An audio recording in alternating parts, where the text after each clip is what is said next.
साईकृपा नागरी सहकारी पतसंस्थेचा 23वा वार्षिक अहवाल प्रकाशन सोहळा साई हॉलमध्ये सभासदांच्या उपस्थितीत करण्यात आला।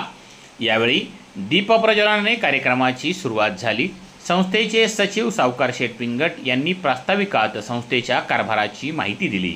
बेल्लेगावचे उपसरपंच राजू शेठ पिंगट यांच्या हस्ते अहवालाचे प्रकाशन करण्यात आले। यावेळी संस्थेचे संस्थापक अध्यक्ष वसंतराव जगताप, व्हाईस चेअरमन सदाभाऊ बोरचटे, सभासद हरिदासजी ताजवे, यशवंतजी गुंजाळ, दत्तूशेठ गुंजाळ, नानासाहेब भुजबळ, शिवाजी कवडे, संचालक बाळासाहेब गुंजाळ, गणेशजी सोनवणे, महादूशेठ पिंगट, अनिल पाटील गुंजाळ, शिवाजीराजे पिंगट, सुनील घोडे महाराज, सुनील आरोटे, विजय गुंजाळ, बबनराव बांगर, पोपटदादा संबेराव, संस्थेचे मुख्य कार्यकारी अधिकारी जीवन संबेराव व संस्थेचे कर्मचारी यावेळी उपस्थित होते।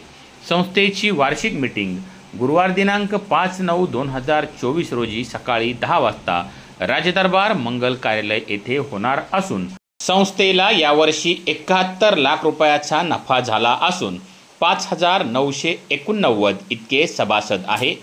5 कोटीचे अधिकृत भाग भांडवल असून संस्थेला ऑडिट वर्ग अ मिळाला आहे।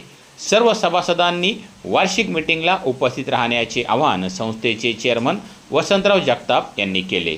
उपस्थितांचे आभार संचालक राकेशजी डोळस यांनी मानले। ब्युरो रिपोर्ट, शिवनेरी संवाद, बेल्ले। सामाजिक कार्य गावात त्यांची इतकं कोणच नाही। किती आयमॅक्स लावली, गंगाधर स्मशानभूमीत सोलर वॉटरचं बसून दिलं, हे ग्रामपंचायतीला का सौदा नाही आलं ते त्यांनी करून दिले।